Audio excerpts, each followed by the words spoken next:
इग्नू के under graduate course में भारतीय दर्शन के व्याख्यान नंबर 2 में आप सभी का स्वागत है।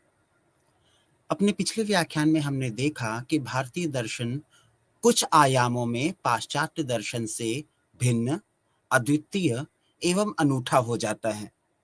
भारतीय दर्शन में कुछ ऐसे विशेष गुण पाए जाते हैं जो किसी भी अन्य दार्शनिक संप्रदाय या संदर्भ में पाना थोड़ा सा मुश्किल हो जाता है। वो क्या है? जैसा कि हमने देखा, भारतीय दर्शन में एक समन्वयवादी दृष्टिकोण की प्राप्ति होती है, जहाँ पे चाहे आप तत्वमीमांसीय परिचर्चा कर रहे हों, ज्ञान मीमांसीय परिचर्चा कर रहे हों या फिर नैतिक परिचर्चा कर रहे हों, उनके बीच में उनके परस्पर एक अत्यंत सामंजस्यपूर्ण आयाम प्रस्तुत होता है। हम पाते हैं कि किसी भी मुद्दे, किसी भी समस्या को अलग-अलग पक्ष से देखने और समझने का प्रयास किया जाता है, जो हमारी परिचर्चा को अत्यंत समृद्ध एवं व्यावहारिक बनाती है। हमने ये भी देखा कि भारतीय दर्शन में एक विशेष पद्धति का पालन किया जाता है, जिसे हम संवाद की पद्धति कह कर के बुलाते हैं। कभी-कभी हम इसे शास्त्रार्थ की पद्धति भी कह सकते हैं। यद्यपि ये वही मेथड ऑफ डायलॉग है जिसका प्रयोग प्राचीन यूनानी दर्शन में सुकरात जैसे चिंतक भी किया करते थे। वाद, प्रतिवाद और संवाद के द्वारा हम अपने ज्ञान का निरंतर परिष्कार करने का प्रयास करते हैं। हमने ये भी देखा कि भारतीय दर्शन एक तरह से इंसाइक्लोपीडिक हो जाता है, अर्थात हर एक समस्या को किसी न किसी आयाम में स्पर्श करने का प्रयास अवश्य करता है। इस प्रकार हम पाते हैं कि भारतीय दर्शन प्रत्येक संदर्भ में अपनी उपयोगिता और व्यावहारिकता बनाए रखता है। हम जानते हैं कि भारतीय दर्शन को अपनी सुविधा के लिए हमने अलग-अलग संप्रदायों या खंडों में विभाजित किया हुआ है, और इन्हें विभाजित करने का जो मापदंड, जो पैरामीटर या क्राइटेरियन हमने इस्तेमाल किया है, वो है वेदों की प्रामाणिकता पर विश्वास अथवा आस्था। तो भारतीय संदर्भ में हमें प्राचीन दार्शनिक संप्रदाय भी मिलते हैं और आधुनिक दार्शनिक संप्रदाय भी मिलते हैं। ईश्वरवादी संप्रदाय भी मिलते हैं और अनीश्वरवादी संप्रदाय भी मिलते हैं, और इसके साथ ही साथ आस्तिक संप्रदाय भी मिलते हैं और नास्तिक संप्रदाय भी मिलते हैं। अमूमन ऐसा माना जाता है कि सबसे सुविधाजनक विभाजन वो होगा जो वेदों की प्रामाणिकता और उनके ऊपर स्थापित किए गए विश्वास के द्वारा किया जाए।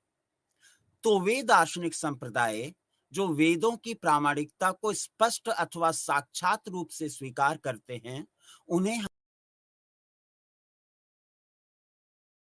ऑफ इंडियन फिलॉसफी कह करके बुलाया, जबकि वे संप्रदाय जो वेदों की प्रामाणिकता का निषेध करते हैं, उन्हें हमने नास्तिक अथवा heterodox schools of Indian philosophy कहकर बुलाया। हमने ये भी देखा कि जिन्हें हम आस्तिक संप्रदाय कह करके बुलाते हैं, वे मूलतः 6 हैं। यही कारण है कि भारतीय दर्शन को कई संप्रदाय या कई चिंतक सड दर्शन कहकर भी बुलाते हैं, जिसका मतलब है 6 दार्शनिक संप्रदाय। और ये संप्रदाय हैं सांख्य, योग, न्याय, वैशेषिक, मीमांसा और वेदांत। कभी-कभी हम ये भी देखते हैं कि हमारे ये जो आस्तिक संप्रदाय हैं, ये ईश्वर की अवधारणा को ना भी स्वीकार करें, फिर भी वो आस्तिक बने रहते हैं। तो चाहे वो ईश्वर को ना माने, लेकिन वो वेदों की प्रामाणिकता को निश्चित रूप से स्वीकार करते हैं, और इसी वजह से उन्हें आस्तिक संप्रदाय कहा जाता है। ये गौरतलब बात है कि कुछ आस्तिक संप्रदाय साक्षात रूप से वेदों से अपने सार तत्व को ग्रहण नहीं करते। वे इतने सक्षम और सामर्थ्यवान हैं कि वेदों के सार तत्व को स्वीकार किए बिना या उनका उद्धरण दिए बिना भी अपनी दार्शनिक परिचर्चा को आगे बढ़ा सकते हैं। तो इस प्रकार वो स्वतंत्र भी हैं, स्वायत्त भी हैं, लेकिन वो वेदों की प्रामाणिकता को नकारते नहीं हैं। इसी वजह से उनको भी आस्तिक संप्रदाय की श्रेणी में रखा जाता है। ऐसे संप्रदाय हैं सांख्य, योग, न्याय और वैशेषिक। कभी कभी हम लोग सांख्य और योग को अ, समानांतर संप्रदाय या फिर complementary systems of Indian philosophy कह करके बुलाते हैं। इसी प्रकार कभी कभी हम लोग न्याय और वैशेषिक को भी समानांतर संप्रदाय या complementary systems of Indian philosophy कह करके बुलाते हैं। ऐसा भला क्यों है? क्योंकि हमने पहले ही देखा कि भारतीय दर्शन में एक समन्वयवादी और समेकित दृष्टिकोण पाया जाता है। तो जहां एक और सांख्य हमारे पास तत्वमीमांसीय और ज्ञान मीमांसीय परिचर्चा लेकर के आती है, वहीं दूसरी ओर योग नैतिक, व्यावहारिक और प्रायोगिक दर्शन को प्रस्तुत करता है। और दोनों के सिद्धांतों में किसी प्रकार का भी विरोधाभास नहीं पाया जाता, बल्कि हम देखते हैं सांख्य योग के और योग सांख्य के सिद्धांतों को और अधिक सशक्त और सुदृढ़ करते हैं। इसी प्रकार न्याय दर्शन जहां एक ओर अनुमान की बात करता है, तर्कों की बात करता है, हेत्वाभास की बात करता है, वही दूसरी ओर वैशेषिक अपनी तत्वमीमांसीय परिचर्चा में परमाणुवाद और यथार्थवाद की बात करता है। दोनों के बीच में किसी भी प्रकार का विरोधाभास नहीं पाया जाता। जहां न्यायिक परिचर्चा एक ज्ञान मीमांसीय दर्शन को प्रस्तुत करता है, वहीं दूसरी ओर वैशेषिक संप्रदाय एक तत्वमीमांसीय परिचर्चा को प्रस्तुत करता है और इन दोनों के मध्य कोई भी विरोधाभास नहीं पाया जाता, बल्कि ये दोनों एक दूसरे को सशक्त और सुदृढ़ करते हैं। यही कारण है कि सांख्य योग के समान न्याय और वैशेषिक को भी समानांतर संप्रदाय के रूप में स्वीकार किया गया। किंतु ये ध्यान रखने योग्य है कि सांख्य योग हो या न्याय वैशेषिक हो, ये स्वतंत्र और स्वायत्त संप्रदाय हैं। इसके पश्चात जिन संप्रदायों की हम परिचर्चा करते हैं वो हैं मीमांसा दर्शन और वेदांत दर्शन। यद्यपि कदापि हम देखते हैं कि हम लोग मीमांसा को कर्म मीमांसा और वेदांत को ज्ञान मीमांसा के रूप में भी जानते हैं। Sometimes we call Mimamsa as the ritualistic aspect of the Vedanta and Vedanta as the speculative aspect of the Mimamsa. तो ये समानांतर तो नहीं है, लेकिन इन दोनों को एक साथ समझना बड़ा ही रुचिकर और उपयोगी सिद्ध हो सकता है। हमने देखा कि आमतौर पे हम लोग वेदांत दर्शन पे समस्त भारतीय संप्रदायों को बोधगम्य करने के पश्चात ही पहुंचते हैं और इसके कई कारण हैं। आपने देखा होगा कि जब भी किसी पाठ्य पुस्तक को पढ़ना आप आरंभ करते हैं तो उसका सबसे क्लिष्ट, सबसे एडवांस्ड पोर्शन आपको अंत में मिलता है, क्योंकि अंतिम अध्याय या अंतिम खंड ये मान के लिखा जाता है कि आप पहले के अध्यायों या खंडों को भली भांति समझ चुके हैं और उनके आधार पर ही अंतिम खंड में हम लोग अपने परिष्कृत ज्ञान को प्रस्तुत करने का प्रयास करते हैं। उसी प्रकार ये माना गया कि वेदांत दर्शन को समझने में, अपने परिष्कृत ज्ञान को विकसित करने में आप सिर्फ और तभी सक्षम हो सकते हैं जब आप चार्वाक, जैन, बौद्ध, सांख्य योग, न्याय वैशेषिक और मीमांसा के चरणों से गुजरते हुए यहां तक पहुंच पाएं। यही कारण है कि अधिकांश पाठ्य पुस्तकें, चाहे वो धीरेन्द्र मोहन दत्ता के द्वारा लिखी गई 6 वेज ऑफ नोइंग हो या दत्तायन चटर्जी के द्वारा लिखी गई इंट्रोडक्शन टू इंडियन फिलॉसफी हो या फिर CD शर्मा हो, इन समस्त पाठ्य पुस्तकों या ग्रंथों में आपको वेदांत दर्शन की परिचर्चा अंत में प्राप्त होती है और इसके द्वारा हम लोग वेदांत दर्शन, जिसे हम लोग उपनिषदीय दर्शन भी कहते हैं, का ज्ञान हमें भली भांति प्राप्त होता है। कुछ इसी प्रकार के उपनिषदीय दर्शन के व्यावहारिक एवं पारमार्थिक सत्यों को समझने का प्रयास हम आज के इस व्याख्यान में कर रहे हैं। इस व्याख्यान में न सिर्फ हम प्रमुख सिद्धांतों, उनकी ऐतिहासिक पृष्ठभूमि को समझने का प्रयास करेंगे, बल्कि साथ ही साथ हम उनके व्यावहारिक पक्ष को समझने का प्रयास भी करेंगे। हम ये भी देखने का प्रयास करेंगे कि भारतीय जनमानस के लिए ये किस प्रकार महत्वपूर्ण सिद्ध हो सके। हम पाते हैं कि जब भी पाश्चात्य चिंतक भारतीय दर्शन की प्रशंसा करते हैं या भारतीय दर्शन की आलोचना करते हैं, तो ऐसा प्रतीत होता है कि उनके मनस में सिर्फ और सिर्फ वेदांत दर्शन ही है। इसे हम भारतीय दर्शन की एक प्रकार से प्रशंसा भी मान सकते हैं। तो जब भी हम लोग भारतीय दर्शन की चर्चा करेंगे, तो एक फेस वैल्यू के तौर पर हम लोग वेदांत दर्शन या उपनिषदीय दर्शन को ही स्वीकार करते हैं। इस दर्शन को हम लोग वेद दर्शन न कह करके वेदांत दर्शन क्यों कहते हैं, ये समझना बड़ा महत्वपूर्ण हो जाता है। गौर करने लायक बात यह है कि वेदों का संबंध आप्त वाक्यों से होता है, अर्थात ये ऐसे वाक्य हैं जो अपौरुषीय हैं। चूंकि ये किसी पुरुष ने नहीं लिखे हैं, अतः इसमें त्रुटि होने की कोई भी संभावना नहीं हो सकती। ये नित्य हैं, सतत हैं, सनातन हैं, शाश्वत हैं। ऐसे वाक्यों, उद्धरणों या कथनों पर शंका उत्पन्न करना एक प्रकार से अनुचित होगा। तो हम इन आप्तवाक्यों को क्यों स्वीकार करते हैं?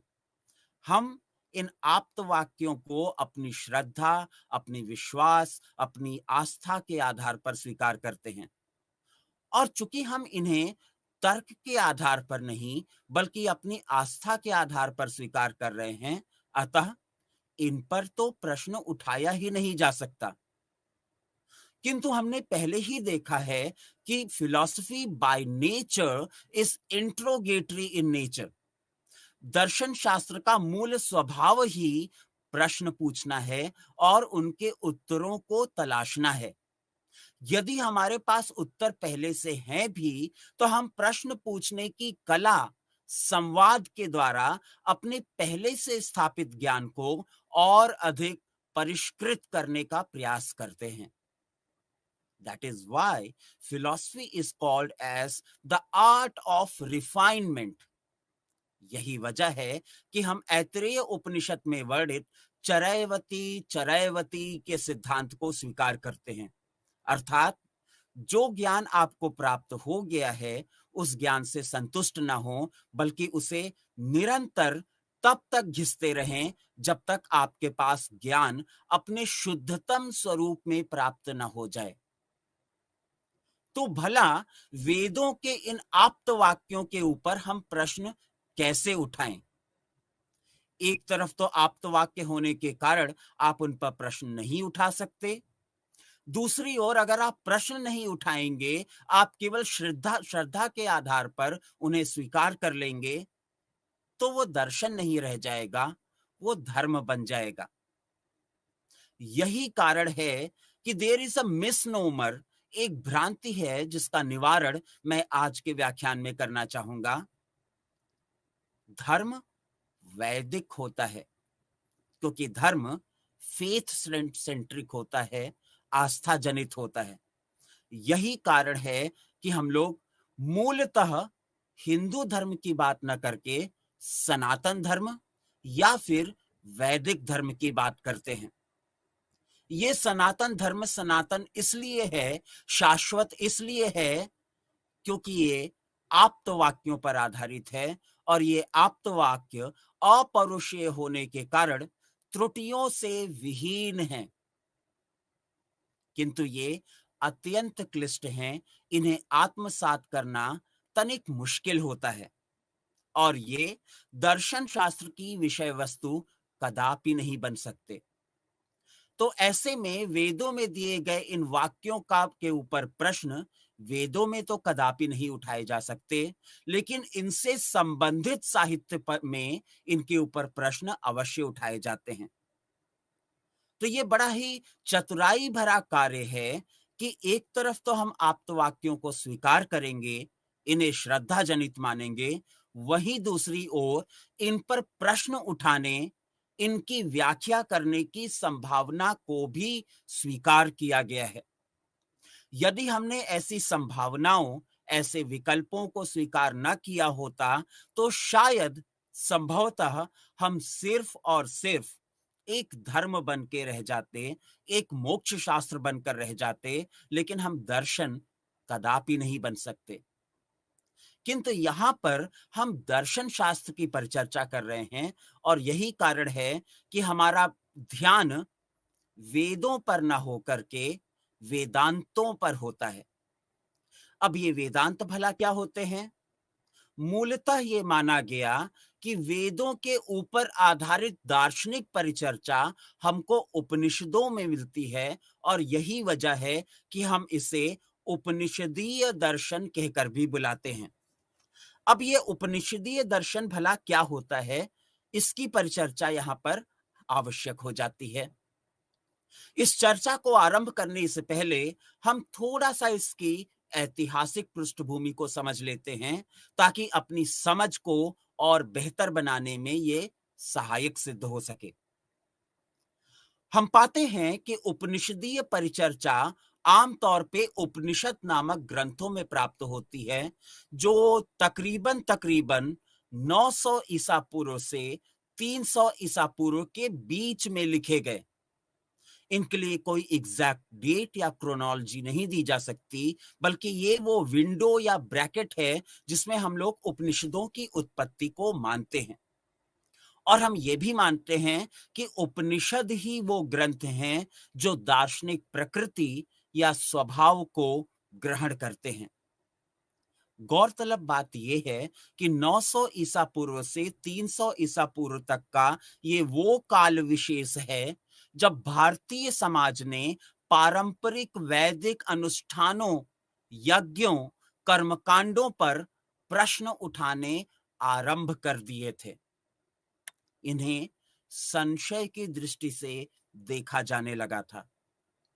भला ऐसा क्यों? क्योंकि यही वो काल था जब नास्तिक संप्रदायों का भी प्रादुर्भाव हो रहा था, जो वेदांतिक वेद ज्ञान पर प्रश्न उठा सकते थे, क्योंकि वो वेदों पर आधारित नहीं थे। इन प्रश्नों को सकारात्मक रूप से ग्रहण करने और पूछे गए प्रश्नों की समुचित व्याख्या और संतुष्टिजनक प्रत्युत्तर देने का प्रयास इन उपनिषदों में किया गया। ऐसा माना जाता है कि ये उपनिषद भी वैदिक साहित्य के अभिन्न अंग हैं और अनिवार्य भी हैं। किसी भी प्रकार का समेकित ज्ञान और समन्वयवादी दृष्टिकोण स्थापित करने के लिए हमें वेदों के बाद उपनिषदों की परिचर्चा को समझना अनिवार्य माना जाता है। गौरतलब है कि ये वेद के अंतिम भाग में परिचर्चित होने के कारण वेदों के निष्कर्ष भी माने जाते हैं, और कहा जाता है वेदस्य अंतः उपनिषद, अर्थात वेदों के अंतिम चरण पे उपनिषदों का अध्ययन लाजमी हो जाता है, स्वाभाविक हो जाता है, और इसी कारण इसे वेदांत भी कहा जाता है। ये न केवल निष्कर्ष भाग है, बल्कि ये वेदों का समापन भी है। इसीलिए इन्हें वेदों का शीर्ष या वेदों का मुकुट भी कहा जाता है। ये उपनिषदीय दर्शन दार्शनिक प्राकल्पना के क्षेत्र में मानवीय बौद्धिकता के उपवाद हैं, के उत्पाद हैं। We can call it as the byproduct of intellectual discourse and discussion. कुछ लोग जो कि आलोचक हैं, इसे बौद्धिक या मानसिक विलास कहकर भी बुलाते हैं, और ऐसा स्वीकार करने में हमें कोई गुरेज, कोई एतराज भी नहीं है। याद करें कि जब पहली बार यूनानी दर्शन के जनक थेलीस से यह प्रश्न पूछा गया था तो उन्होंने बड़े स्पष्ट और आत्मविश्वास भरे तरीके से उत्तर दिया था कि philosophy is my profession but not my vocation. अर्थात दर्शन करना मेरी रोजी रोटी का अवसर नहीं है, दर्शन करना मुझे एक प्रकार से बौद्धिक संतुष्टि प्रदान करता है, और ये स्वीकार करना स्वाभाविक भी है। कुछ ऐसी ही बात हमें उपनिषदीय दर्शन में भी प्राप्त होती है। क्या ये धर्म है? नहीं, धर्म तो वैदिक धर्म है। तो ये क्या है? ये दर्शन है, because these are neutral, impartial and critical. और पाश्चात्य दर्शन में जो बात आधुनिक काल में मानी जाती है, वो बात उपनिषदों के द्वारा हम लोग सनातन काल से स्वीकार करते आ रहे हैं। और वो क्या बात है? Philosophy aims at the development of clear, distinct and indubitable knowledge. ये वही बात है जिससे रेने डेकार्ट अपनी पुस्तक discourse on methods and meditations का आरंभ करते हैं। तो इस प्रकार के सुस्पष्ट, असंदिग्ध और सनातन ज्ञान की प्राप्ति करना ही उपनिषदों का भी उद्देश्य है। और यही कारण है कि हम कहते हैं कि ये उच्चतम मानवीय बौद्धिकता के उत्पाद हैं। इनकी विशिष्टता परम सत्य की समस्या के समावेशी समाधान अथवा प्रकृति की समझ के साथ साथ दुख की समस्या के व्यावहारिक समाधान से भी संबंधित है।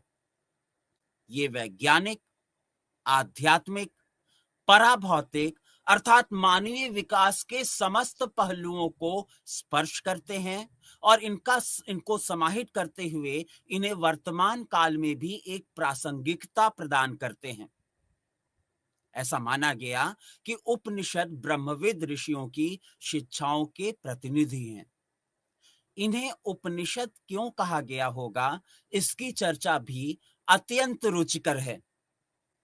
ऐसा माना गया कि निषद का अर्थ होता है करीब आना या फिर ऊपर आना। तो उपनिषद के अनेकानेक अर्थ हमारे सामने आते हैं। ऐतिहासिक पृष्ठभूमि में ऐसा माना गया कि जब गुरुकुल में ऋषि अपने शिष्यों को गहन ज्ञान प्रदान करना आरंभ करते थे, तो कालांतर में उन्हें इस बात की अनुभूति हो जाती थी कि कौन से छात्र इस गहन ज्ञान को ग्रहण करने में समर्थ हैं, और इन्हें इस गूढ़ रहस्यों से परिचित कराया जाता था। क्या हर कोई इस ज्ञान के लिए योग्य हो सकता है? जवाब था नहीं, और इसमें कोई बुरी बात भी नहीं है। तो एट द एडवांस्ड स्टेज हमारे ऋषि कुछ छात्रों को जो अनेकानेक परीक्षाओं के माध्यम से अपने सामर्थ्य को सिद्ध कर सके हैं, उन्हें अपने करीब बुला लेते थे। उपनिषद अर्थात मेरे करीब आओ। और उसके बाद जो ज्ञान उन्हें प्रदान किया जाता था, हम उसे औपनिषदीय ज्ञान कह करके बुलाते थे। ये तो हुई एक प्रकार की व्याख्या। और दूसरी व्याख्या में उपनिषद का मतलब माना जाता है कि वेदों के ज्ञान को जब उसके चरमोत्कर्ष पर पहुंचा दिया जाता है और जब वो परिष्कृत हो जाता है, क्योंकि वो प्रश्न उत्तर के चरण से गुजर चुका है और सफल हो चुका है, तो हम उसे उपनिषद कह करके बुलाते हैं और हम इसे वेदों का चरमोत्कर्ष भी मानते हैं। यही कारण है कि उपनिषदों का अध्ययन सबसे अंत में किया जाता है। आरंभ में उपनिषदों का अध्ययन पूर्णतः वर्जित है। जब आप वेदों से संबंधित अनेकानेक साहित्यों का पूर्ण अध्ययन कर लेंगे, तभी आप उपनिषदों का अध्ययन करना आरंभ करेंगे। अन्यथा आरंभ में ही आप प्रश्न उत्तरों में फंसे रह जाएंगे। तो यही कारण है कि उपनिषदों का लक्ष्य बौद्धिक संतुष्टि के साथ साथ जीवन की सामान्य समस्याओं का समाधान करना भी है। मूलतः मोक्ष की परिचर्चा और इससे संबंधित जिज्ञासाओं को संतुष्ट करना उपनिषदों का मूल उद्देश्य रहा है। ऐसे अनेकानेक आप्त वाक्य जिनकी चर्चा वेदों में की गई है और जिन्हें हमने आस्था के आधार पर स्वीकार कर लिया, उनके ऊपर जिज्ञासा, उत्सुकता, ललक को प्रस्तुत करना और उनका संतुष्टिजनक समाधान करना उपनिषदों का उद्देश्य रहा है। उदाहरण के लिए, जब हम वेदों के आप्त वाक्य की बात करते हैं तो कई उद्धरण हमारे मनस में आते हैं, जैसे सर्वम खलु इदम ब्रह्म, सभी कुछ ब्रह्म है, नेह नानास्ति किंचन, इसमें कुछ भी विभिन्नता नहीं है, केवल एकता है। अयम आत्मा असि, मैं ही वो आत्मा हूं। अहम ब्रह्मास्मि, मैं ही वो ब्रह्म हूं। और अंत में सच्चित आनंद, अर्थात ये सत्य भी है, ये चैतन्य भी है और ये आनंद की स्थिति भी है। एक ऐसा आनंद जो सुख से कुछ अलग है। अब इसमें अनेकानेक प्रश्न पैदा होते हैं। भला हम ब्रह्म कैसे हो सकते हैं? और ये जो ब्रह्म है, इसका वास्तविक स्वरूप कैसा होगा? और अगर स्वरूप होगा भी, तो हम उसे परिभाषित कैसे करेंगे? क्या हम उसे जानते हैं या फिर हम नहीं जानते? और ये आनंद की अवस्था कैसी होगी? और इसमें विविधता और विभिन्नता क्यों नहीं होगी? इस एकता और एकात्मकता, यूनिटी और यूनिफॉर्मिटी को हम किस प्रकार से समझेंगे? आत्मा ब्रह्म कैसे हो सकती है? और ब्रह्म जीवात्मा के स्तर पर कैसे आ सकते हैं? तो ये अनेक प्रकार की जिज्ञासाएं और प्रश्न हैं जिनका उत्तर देने का प्रयास उपनिषदों में किया गया। हम पाते हैं कि इस प्रकार की चर्चा के द्वारा उपनिषद मोक्ष की अवधारणा, जिसे हम लोग चतुर्थ पुरुषार्थ कहकर भी बुलाते हैं, की जिज्ञासाओं का समाधान करती है।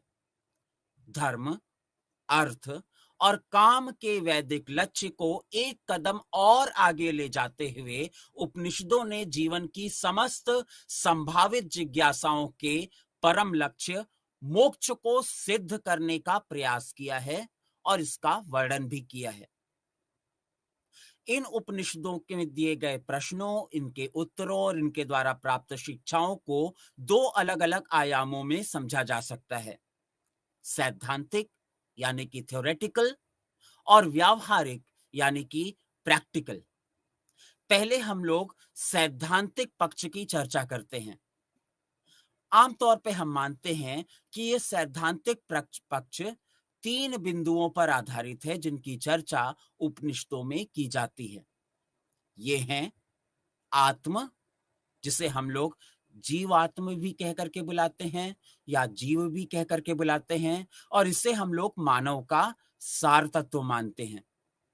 दूसरा जगत, अर्थात वो जगत जो हम अपनी इंद्रिय सन्निकर्ष के द्वारा जानते हैं, अनुभूत करते हैं।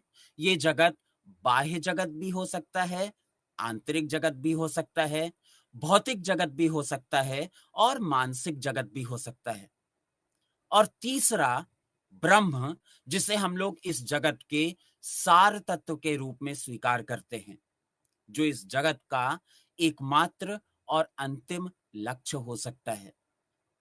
तो हमारे पास जीव, जगत और ब्रह्म की परिचर्चा उपनिषदों में आती है, और ये परिचर्चा इन तीन अलग अलग बिंदुओं के मध्य एक संबंध को स्पष्ट करने के लिए की जाती है। जीव का जगत से क्या संबंध होगा, जगत का ब्रह्म से क्या संबंध होगा और जीव का ब्रह्म से क्या संबंध होगा, यही वो मूल प्रश्न हैं जिन पर हमारी परिचर्चा आगे बढ़ती है। हम पाते हैं कि अमूमन वैदिक साहित्य को हम लोग चार अलग अलग भागों, चरणों या पक्षों में समझते हैं। ये हैं संहिता, ब्राह्मण, आरण्यक और उपनिषद। इनको समझकर ही हम उपनिषदों तक पहुंच सकते हैं। सबसे पहले हम लोग संहिता की चर्चा करें। संहिता में देव स्तुति के मंत्र, ब्राह्मणों में यज्ञ संबंधी विचार, आरण्यक में ध्यान उपासना से संबंधित विचार रखे जाते हैं। चूंकि संहिता में देव से संबंधित, ब्राह्मणों में यज्ञ से संबंधित और आरण्यकों में ध्यान उपासना से संबंधित विचार हैं, तो इनमें प्रश्नों की संभावना कम हो जाती है। और यही कारण है कि ये प्रश्न उपनिषदों में प्रस्तुत किए जाते हैं, जिसमें अस्तित्व की समस्या, लक्ष्य, सत्य का स्वरूप एवं परिभाषा इत्यादि इत्यादि प्रकार की चर्चा की जाती है।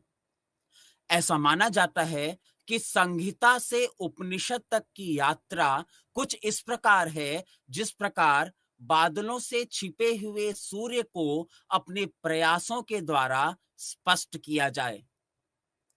ये बादल अज्ञान का प्रतीक हैं और सूर्य ज्ञान का प्रतीक है। अर्थात ज्ञान तो वेदों में मूल रूप से स्पष्ट है ही, लेकिन अपने तर्कों के द्वारा, अपनी जिज्ञासा के द्वारा, अपनी दार्शनिक संवाद की पद्धति के द्वारा हम इन बादलों, इन कुहासों को हटाने का प्रयास करते हैं, ताकि ज्ञान स्वतः स्पष्ट हो सके। एक ऐसा ज्ञान जो नित्य हो, अपरिवर्तनशील हो और सनातन हो। मंत्रों में जो निहितार्थ दिया गया है, उसे दार्शनिक रूप से प्रस्तुत करने का उत्तरदायित्व उपनिषदों पर आ जाता है। ये उपनिषद निश्चित रूप से संवाद परक हैं, डायलॉजिकल इन नेचर हैं। इसमें प्रश्नोत्तर, कहानियां, घटनाएं, उपमाएं, रूपक, दृष्टांत इत्यादि प्रस्तुत किए जाते हैं। क्यों प्रस्तुत किए जाते हैं? ताकि समस्याओं को सूत्र परंपरा में समझा जा सके।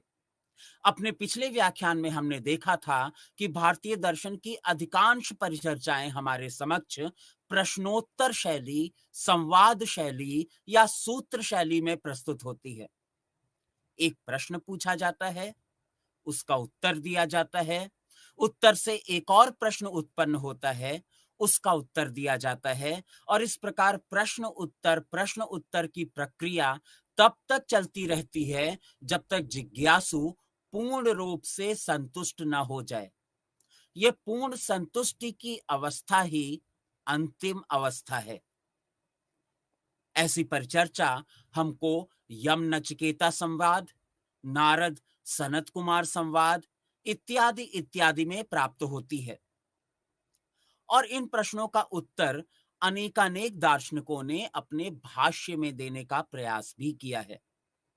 इस उपनिषदीय परिचर्चा में मूल प्रश्न, जैसे कि हमने पहले ही चर्चा की, वो ये है कि जीव, जगत और ब्रह्म का संबंध भला किस प्रकार का होगा। हम जानते हैं कि मूलतः इस संबंधों की चर्चा अनेकानेक भेदों के आधार पर की जाती है। जीव जगत से किस प्रकार भिन्न है, जगत ब्रह्म से किस प्रकार भिन्न है, और जीव ब्रह्म से किस प्रकार भिन्न है।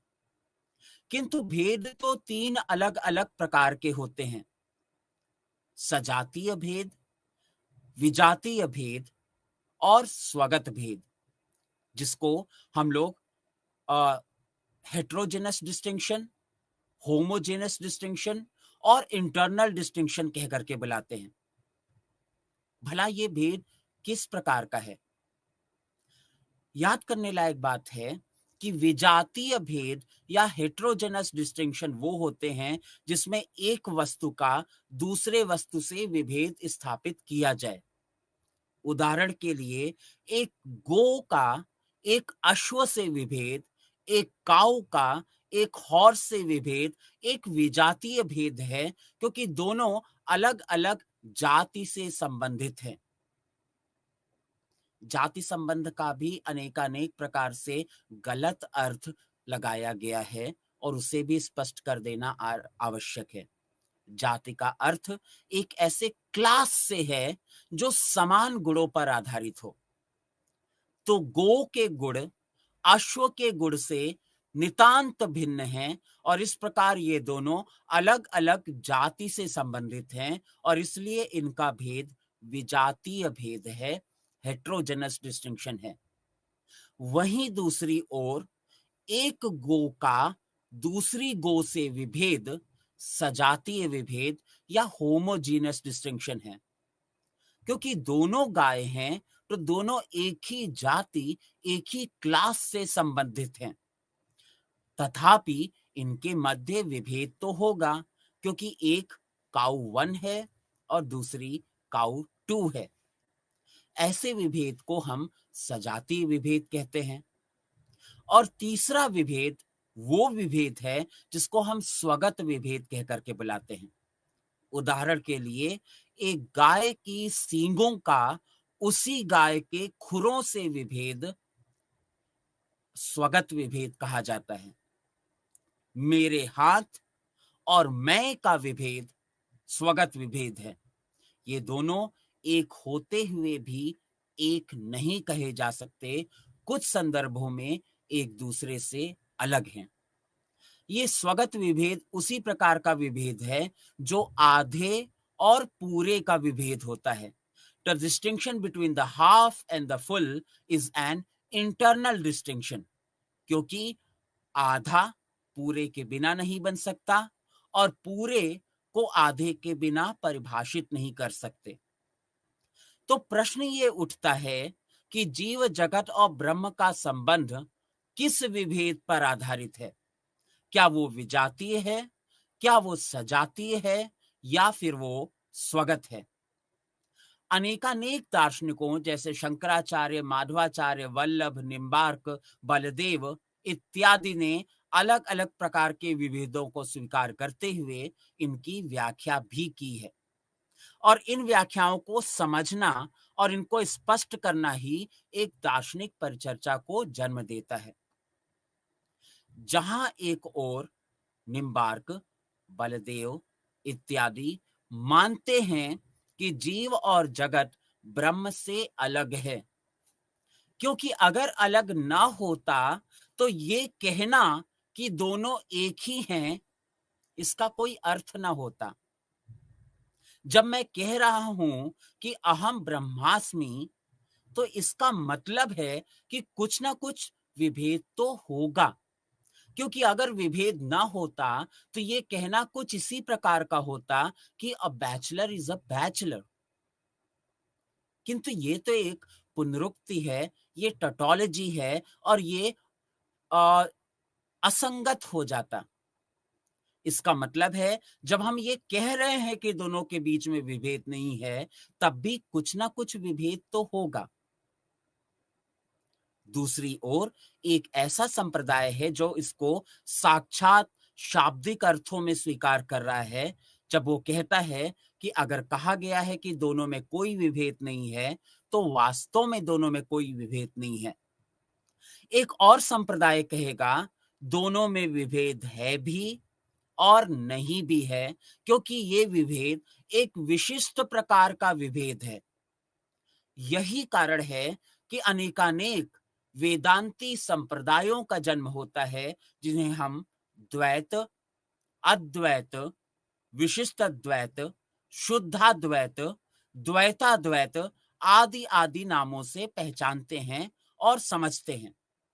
तो इस प्रकार हमने देखा कि उपनिषद अनेकानेक प्रकार से जीव जगत और ब्रह्म के संबंध को स्थापित करने का प्रयास करते हैं। जहां एक और शंकराचार्य व्यावहारिक, प्रातिभासिक और पारमार्थिक सत्ता को स्वीकार करते हुए ईश्वर और ब्रह्म के मध्य विभेद करते हैं, जहां वो एक और ईश्वर को सगुण, साकार, सृष्टा, पालक एवं विध्वंसक के रूप में स्वीकार करते हैं और इस प्रकार समस्त गुणों का आरोपण इस ईश्वर के ऊपर कर देते हैं। वहीं दूसरी ओर वो ये भी कहते हैं कि ब्रह्म इन सभी उपमाओं के परे है, क्योंकि वो पारमार्थिक है और इस पारमार्थिक अवस्था में ब्रह्म समस्त प्रकार के रूपकों, उपमाओं गुणों के आरोपण से मुक्त हो जाता है। और यही कारण है कि ब्रह्म निर्गुण, निराकार, अपरिभाषेय और अनिर्वचनीय बन जाता है। और इसके लिए बड़े ही रुचिकर उपमाओं का भी प्रयोग हमें उपनिषदों में मिलता है। कहीं कहीं पर तो इस ब्रह्म की तुलना एक ऐसे मायावी मैजिशियन या जादूगर से की गई है जिसे आप तब तक मायावी मानते हो जब तक उसकी माया को आप यथार्थ स्वीकार करते हो। किंतु जिस क्षण आपको ये समझ में आ जाता है कि उस जादूगर ने टोपी के अंदर से कबूतर नहीं निकाला है, बल्कि ये उसकी एक ट्रिक है, एक युक्ति है, एक माया है जिसके द्वारा वो हमें भ्रमित कर रहा है, तब तक तो वो हमारे लिए मायावी होगा। लेकिन जिस क्षण आपको उसकी माया, उसकी ट्रिक, उसके भ्रम का यथार्थ ज्ञान हो जाता है, उसी क्षण वो मायावी मायावी नहीं रह जाता। The magician ceases to be the magician. ये एक बड़ी ही रुचिकर सी उपमा है जिसके द्वारा ईश्वर और ब्रह्म के मध्य विभेद को प्रस्तुत किया गया। कालांतर में हम ये भी जानते हैं कि अनेकानेक चिंतकों ने अपने उपनिषदीय ज्ञान के आधार पर जगत को एक ऐसे रंगमंच के तौर पर स्थापित किया जहां पर प्रत्येक व्यक्ति अपनी एक विशेष भूमिका को निभाने के लिए आता है, उस भूमिका का निर्वाह करता है। यदि उस भूमिका का उचित प्रकार से निर्वाह करता है तो उसे एक विशेष प्रकार के आनंद, एक संतुष्टि की प्राप्ति होती है। तदुपरांत वो उस मंच से उतरकर वापस चला जाता है। और यही प्रक्रिया तब तक चलती रहती है जब तक मोक्ष की प्राप्ति न हो जाए। तो जहां एक ओर इस प्रकार जीव और जगत के ब्रह्म से संबंध को स्थापित किया गया है, वहीं दूसरी ओर मोक्ष की अवधारणा को भी व्याख्यायित करने का प्रयास किया गया है।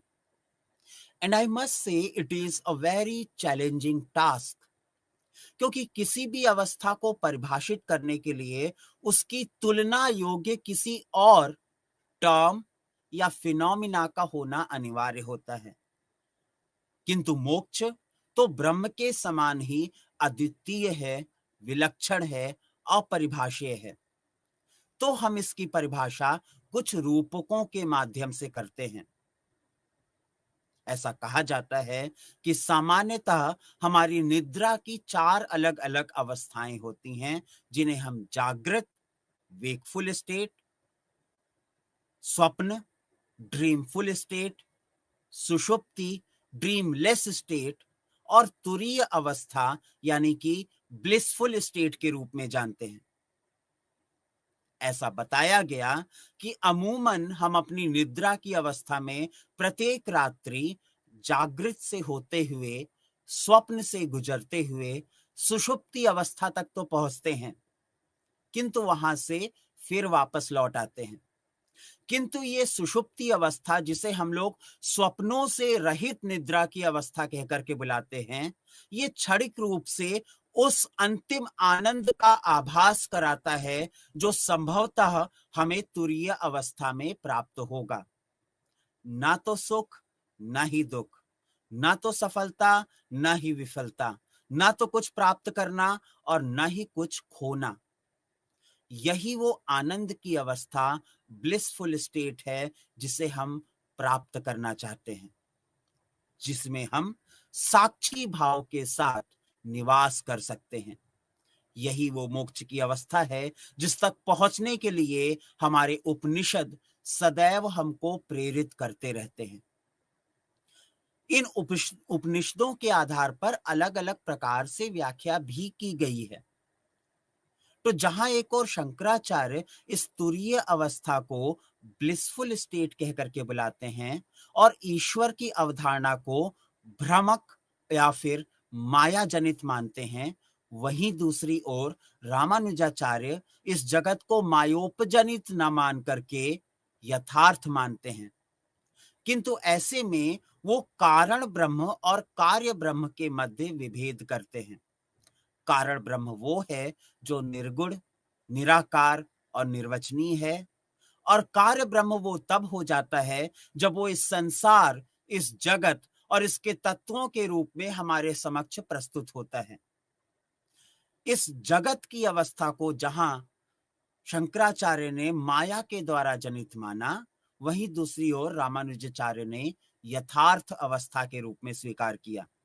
उन्होंने माना कि ये कारण अवस्था और कार्य अवस्था चक्रक रूप में चलते रहते हैं, जिसे हम लोग उत्पत्ति, प्रलय, संहार, पुनरोत्पत्ति नाम के चक्र के रूप में परिभाषित करते हैं।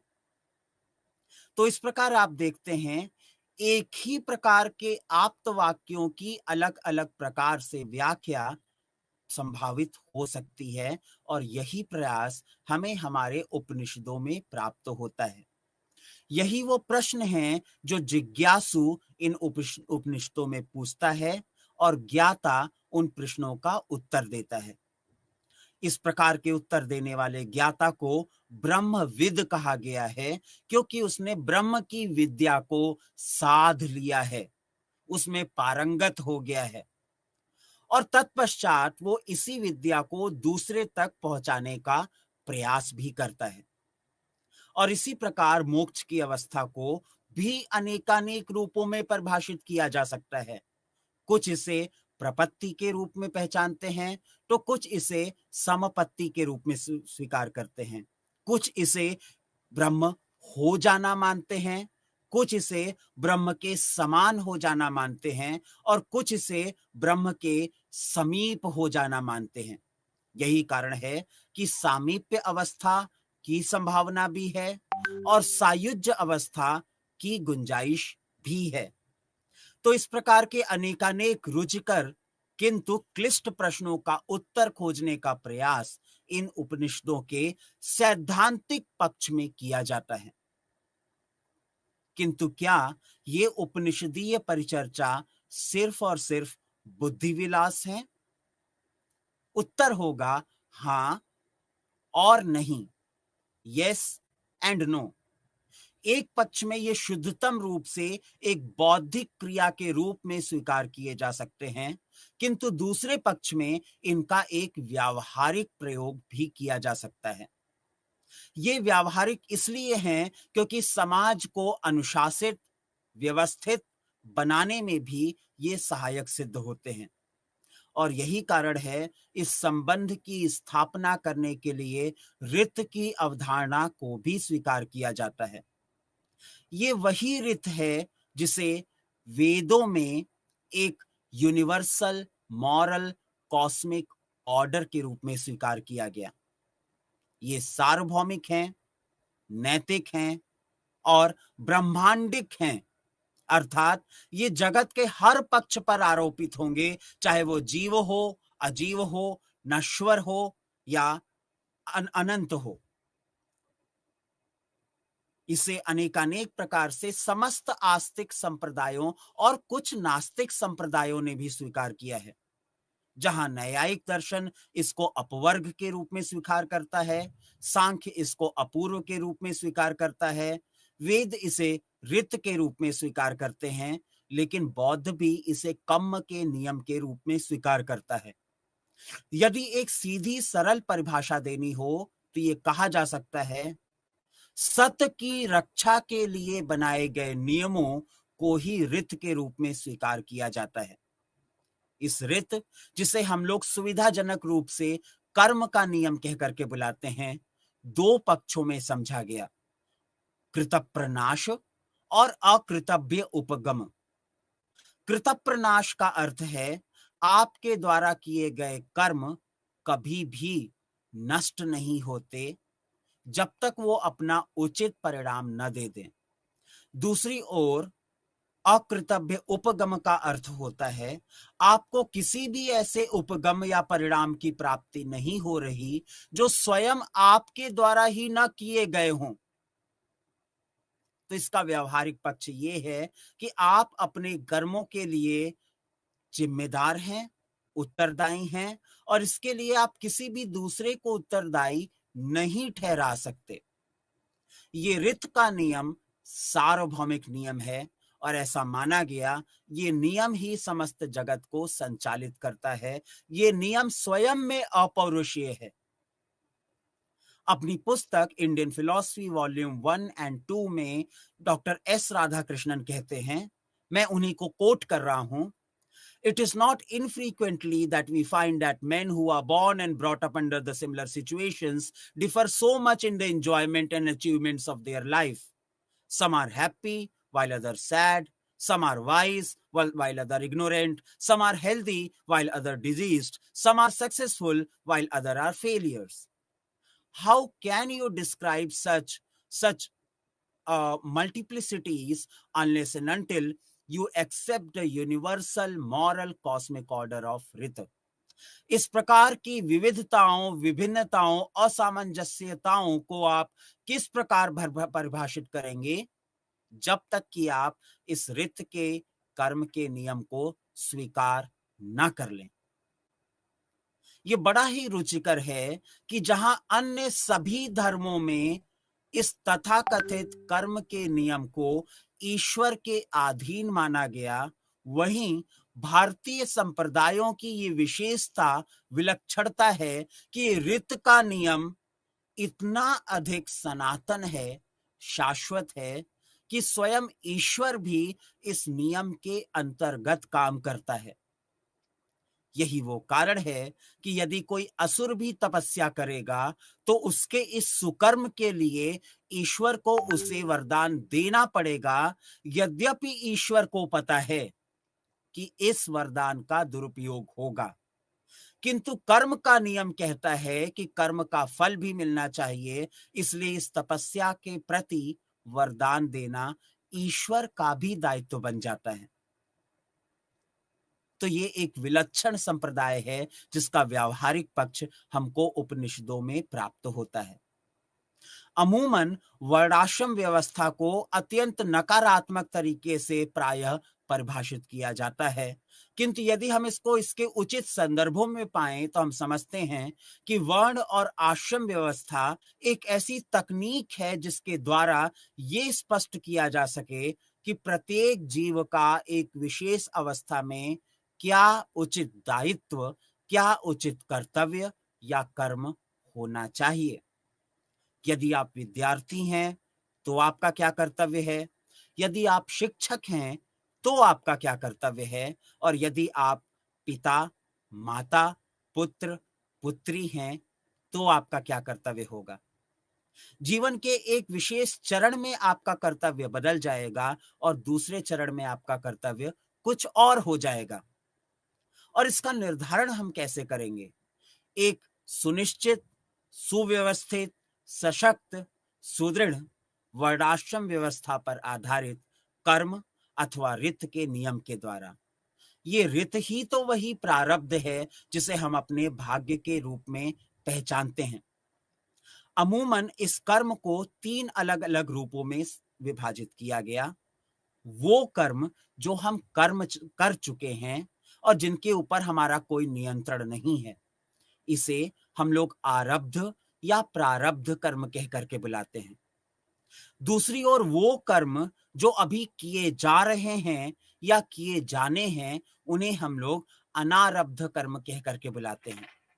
ये 2 प्रकार के होते हैं, प्राकृतन या संचित कर्म, अर्थात वो कर्म जिन्हें आप कर चुके हो लेकिन जिनका परिणाम अभी आना बाकी है क्योंकि वो संचित हो चुके हैं।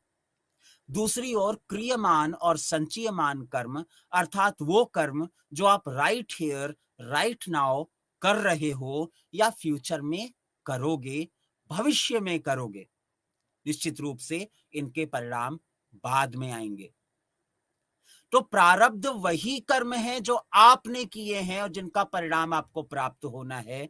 यही भाग्य है, यही दैव है, यही पुरुषार्थ है। पूर्व जन्म कृतम कर्म प्रारब्धम, अर्थात भाग्य कहीं और से नहीं बन रहा, आपके माथे या हाथों की लकीरों से नहीं बन रहा, बल्कि आपके उन्हीं कर्मों का परिणाम है जो आपने स्वयं किए हैं। तो ऐसे में इन कर्मों से मुक्ति पाने, इन कर्मों से निजात पाने, इस बंधन से निवारण करने का मार्ग क्या हो सकता है?